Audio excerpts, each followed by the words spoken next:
మీకు ఈ వీడియో నచ్చినట్లయితే వీడియోని లైక్ చేయండి. విక్రాంత్, సుమన ఇద్దరు గొడవ పడుతూ ఉంటారు. అసలు నేను వచ్చిన విషయం మర్చిపోయి నీతో ఇలా గొడవ పడుతూ కూర్చున్నాను. ముందు నాకే బుద్ధి లేదు అని అంటూ ఇదిగో పాప కాళ్ళకి రాయటానికి ఆయింట్మెంట్ తీసుకొచ్చాను. ఉదయం స్నానం చేయించేటప్పుడు ఈ లోషన్ కూడా రాయి అని చెప్పి ఒక కవర్ ఇచ్చేసి విక్రాంత్ వెళ్ళిపోతాడు. పాపకి తండ్రి కానే కాదని అంటూ ఇంత ప్రేమ ఎందుకు చూపిస్తున్నారో అని సుమన అనుకుంటూ ఉంటుంది. తర్వాత నైని విశాల్ గార్డెన్‌లో నిలబడి ఆలోచిస్తూ ఉంటారు. ఇక నైని చాలా కోపంగా ఉంటే, అమ్మ పాప కాళ్ళని అలా చేసిందని అమ్మపై నాకు చాలా కోపం వస్తోంది. పాప మీద జాలి కడుగుతోంది అని అంటే, స్వార్థంతోనే అత్తయ్య ఇదంతా చేశారని నైని అంటుంది. ఈ వయసులో కూడా అమ్మకి స్వార్థం ఏంటి అని విశాల్ అంటే, అత్తయ్యకి వయసు అయిపోతుందని మనం అనుకుంటున్నామే కానీ ఆవిడ అనుకుంటే కదా అంటూ హాసిని అక్కడికి వస్తుంది. ఏంటక్క మెడలో నెక్లెస్ లేదేంటి అని నైని అనడంతో, నేను తీసేశాను చెల్లి అని హాసిని అంటుంది. అది నీకు బాగా నప్పింది కదక్క, ఎందుకు తీసేసావు అని నైని ప్రశ్నిస్తూ ఉంటే, మీ ఆడవాళ్ళు మెడలో ఏమున్నాయో ఏం లేవో ఇలాగే ఎట్లా కనుక్కుంటారు అని విశాల్ అంటే, ఆడవాళ్ళంటే అంతే మరి అని హాసిని అంటూ ఆ నెక్లెస్ వేసుకొని నేను గదిలోకి వెళ్ళి అద్దంలో చూసుకున్నానా, నాకు తలనొప్పిగా అనిపించింది. తలనొప్పిగా అనిపించగానే మనసులో ఉన్నది రాయాలని అనిపించింది. పెన్ను పేపర్ తీసుకొని రాయబోయాను కూడా అని హాసిని అంటే, ఏం రాయబోయావు వదిన, కవితలా అని విశాల్ అంటే, అది కాదు విశాల్, మనసులో ఉన్నది రాయాలనిపించింది అని అంటే, అలా నీ మనసులో ఉన్నది రాసేస్తే అందరికీ తెలిసిపోతుంది కదా వదిన అని విశాల్ అంటాడు. అవును, మనసులో దాచుకున్న రహస్యాలు అందరికీ తెలిసిపోతాయి, కానీ నాకు అలా ఎందుకు అనిపించిందో అర్థం కావటం లేదు అని హాసిని అంటే, అంటే నువ్వు కూడా రహస్యాలు దాచుకున్నావా అక్క, నాకు తెలియని రహస్యాలు నీ దగ్గర ఉన్నాయా అని నైని అంటే, అన్నీ చెప్పేస్తే విలువ ఉండదని అంటారు కదా చెల్లి, అందుకేనని హాసిని అంటుంది. అంటే నా దగ్గర కూడా చెప్పుకోలేనివి నీ దగ్గర ఉన్నాయా అక్క అని నైని బాధపడుతూ ఉంటే, అయ్యో అపార్థం చేసుకోకు చెల్లి, చెప్పకూడనివి కొన్ని ఉంటాయి కదా అంతేలే అని హాసిని కవర్ చేస్తూ ఉంటుంది. అయితే ఆ నెక్లెస్ వేసుకోవటం వల్లే ఈ తలనొప్పి అంటావు అంతే కదా వదిన అని విశాల్ అంటే, అవును విశాల్ అని హాసిని అంటుంది. అయితే ఇప్పుడు తగ్గిపోయిందా, ఇప్పుడు రిలాక్స్డ్గా ఉన్నావా అని విశాల్ అంటే, అది తీసేశాను కదా, ఇప్పుడైతే బాగా ఉంది అని హాసిని అంటుంది. అసలు ఎక్కడ కొట్టుకు వచ్చిందో ఆ మహాతల్లి అని హాసిని అంటే, అయితే తిలోత్తమ అత్తయ్య తీసుకొచ్చిన ఆ నెక్లెస్ వల్లే అద్దంలో చూసుకోగానే నీకు తలనొప్పి వచ్చి మనసులో ఉన్నది రాయాలని అనిపించింది అక్క. అయితే రేపు నువ్వు మళ్ళీ ఆ హారం వేసుకోవాలి అని నైని అంటే, లేదు చెల్లి, ఆ హారం రేపు తిలోత్తమ అత్తయ్య మెల్లో వేసి తన చేత రహస్యాలన్నీ రాయిస్తాను అని హాసిని అంటుంది. అంత తేలిగ్గా అది అయ్యే పని కాదు వదిన, అమ్మ అస్సలు ఒప్పుకోదని విశాల్ అంటే, ఏదో ఒక విధంగా ప్రయత్నించాలి అని హాసిని అంటే, లేదక్కా, ఆ నెక్లెస్‌ని నువ్వే రేపు ఒకసారి అందరి ముందు వేసుకోవాలి అనంటే, ఎందుకు చెల్లి అని హాసిని అంటుంది. నేను చెప్తున్నా కదా, నువ్వు వేసుకోవాలి అక్క, తర్వాత ఏం చేయాలో నేను చెప్తానని నైని అంటుంది. నువ్వు చెప్తే నేను కాదంటానా, అలాగేలే అని హాసిని అంటుంది. కాసేపు అందరి ముందు వేసుకొని నిలబడాలి, తలనొప్పిని కాసేపు నువ్వు భరించాల్సి వస్తుందక్కా అని నైని అంటే, ఓకే ఓకే అని హాసిని అంటుంది. చిట్టి అత్తయ్య అత్తయ్య అంటూ తిల్లు ఆంటీ వెనకాల తిరిగినందుకు ఇప్పుడు కాళ్ళు కాల్చుకు వచ్చి బాగా చేసింది అని హాసిని అంటే, రేపు తెలుస్తుంది అసలు కథ అని నైని అంటుంది. తర్వాత పావన్మూర్తి గాయత్రి పాపని ఆడిస్తూ ఉంటే అప్పుడే సుమన ఉలూచి పాపని ఎత్తుకొని అక్కడికి వచ్చి, బాబాయ్ కాస్త ఉలుచిని కూడా చూసుకుంటూ ఉండండి, నేను వెళ్ళి పాలు తీసుకువస్తాను అని లోపలికి వెళ్తుంది. అప్పుడు పావన్మూర్తి బాలు పక్కకు వెళ్ళటంతో, అబ్బా ఈ పిల్లలు వస్తువుల్ని ఒక్క చోట పెట్టారు కదా, ఈ బాలు ఇప్పుడు ఎక్కడికి వెళ్ళిందో అని సోఫా వెనకాలకి వెళ్ళి వెతుకుతూ ఉంటే, సోఫా వెనకాల పెద్ద పొట్టమ్మ దాక్కొని ఉంటుంది.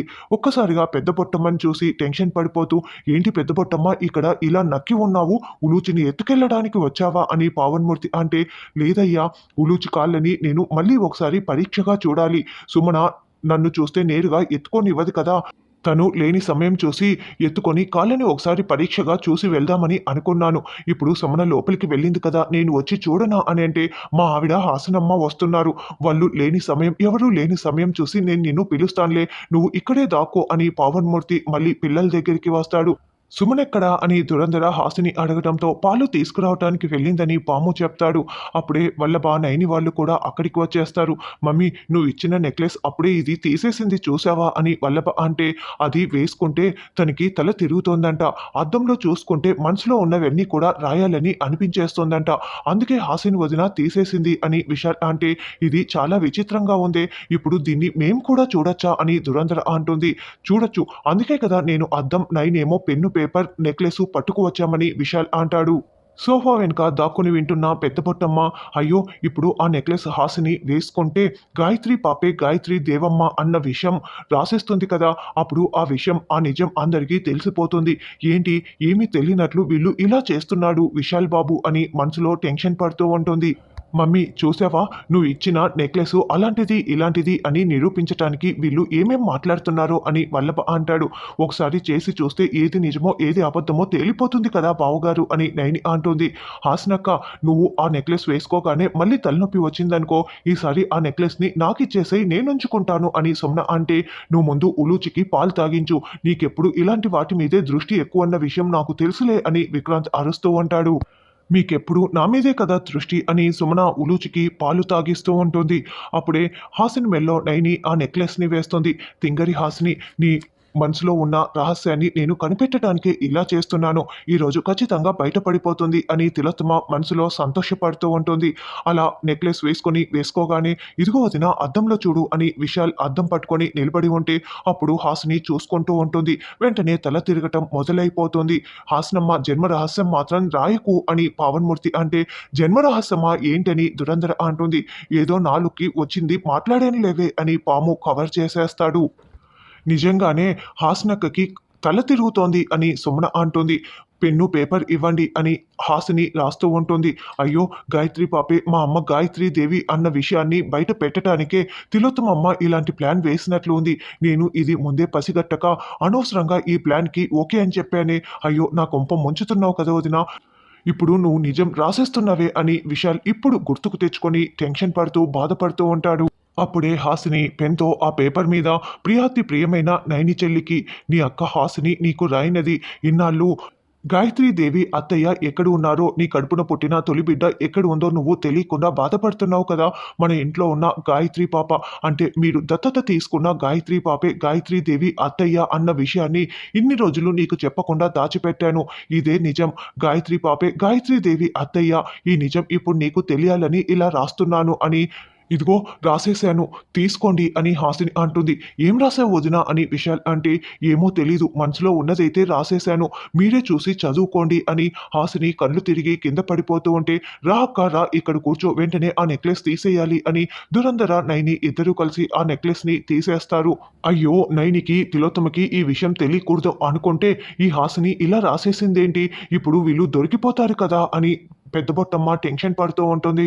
నన్ను క్షమించక్క, నీకు తలనొప్పి వస్తుందని తెలిసినా కూడా నేను ఇలా చేయమండం నేను నిన్ను బాధ పెట్టినట్లే కదా అని నైని అంటే, పర్వాలేదు చెల్లి అని హాసిని అంటుంది.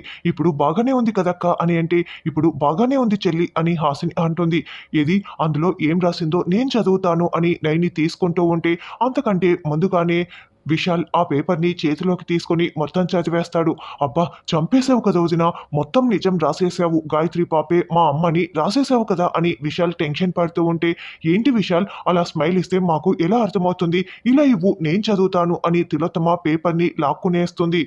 మమ్మీ ఏముందో చదువు మమ్మీ అని వల్లభ అనడంతో తిలోత్తమ చదవబోతూ ఉంటుంది.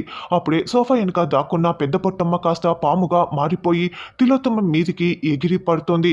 అలా ఎగిరి కాటు వేసి అక్కడి నుంచి వెళ్ళిపోతుంది. అప్పుడు అబ్బా నొప్పి నొప్పి అని తిలోత్తమ కేకలు పెడుతూ ఉంటే, అయ్యో ఏమైంది ఏమైంది అని అందరూ అడుగుతూ ఉంటారు. అయ్యో అక్కాయిని పాము కాటు వేసింది అని పాము అనడంతో అప్పుడు తిలోత్తమ ఒక్కసారిగా పగలబడి నవ్వుతూ ఉంటుంది. అదేంటి వదిన, పాము కాటు వేస్తే నోట్ల నుంచి నొరగలు రావాలి కదా, నువ్వేంటి అలా నవ్వుతున్నావు అని అంటే, ఏమైంది అత్తయ్య పిచ్చి పట్టినట్లు అలా నవ్వుతున్నారు అని సుమన అంటుంది. నేను సర్పదేవికి వెళ్ళి ప్రాణాలతో తిరిగి వచ్చాను కదా, నన్ను ఏ పాము కాటు వేసినా నాకు విషం ఎక్కదు, నన్ను ఏ పాము కాటు వేసినా నన్ను ఏమీ చేయలేదు, నాకు విషం ఎక్కనే ఎక్కదు అని అంటే, పెద్ద బొట్టమ్మనే కాటు వేసినట్లుంది, ఈసారి రా నీవు చంపి పడేస్తానని సుమన అంటే, కాటు వేసింది పెద్ద బొట్టమ్మ కాదు నాగయ్యని నైని చెప్తుంది. అప్పుడు పెద్ద బొట్టమ్మ ఇదంతా గమనించుకుంటూ, నాగయ్య పేరు చెప్పి నన్ను కాపాడేవు నైని, నేనే అని నువ్వు చెప్పి ఉంటే ఇంకేమైనా ఉండేదా, నన్ను అందరూ ద్వేషించేవారు అని పెద్ద బొట్టమ్మ మనసులో అనుకుంటూ ఉంటుంది. ఇంతకీ ఆ పేపర్లో ఏం రాసి ఉంది, ఇంతకీ ఆ పేపర్ ఎక్కడా అని చుట్టూ చూసుకుంటే గాయత్రి పాప ఆ పేపర్ని చింపి ముక్కలు చేసేసి ఉంటుంది. అయ్యో గాయత్రి పాప చింపేసిందని నైని అంటుంది. చదివిన విశాల్కి తెలుసు కదా అని దురంధర్ అంటే, చెప్పు నాన్న అందులో ఏముందో నువ్వు చదివావు కదా అని తిలోత్తమ అంటుంది. ఓ అదా, హాసినక్క నీ పెళ్లి పట్టు చీరని కొట్టేసి తను కట్టేసిందంట, ఆ విషయం ఇప్పటి వరకు నీకు తెలీదంట అని అనడంతో, అవునవును నేను అదే రాసింటాను అని హాసిని అంటుంది. దొంగ ముఖం దాన ఒక మాట చెప్పొచ్చు కదా అని తిలోత్తమ అంటుంది.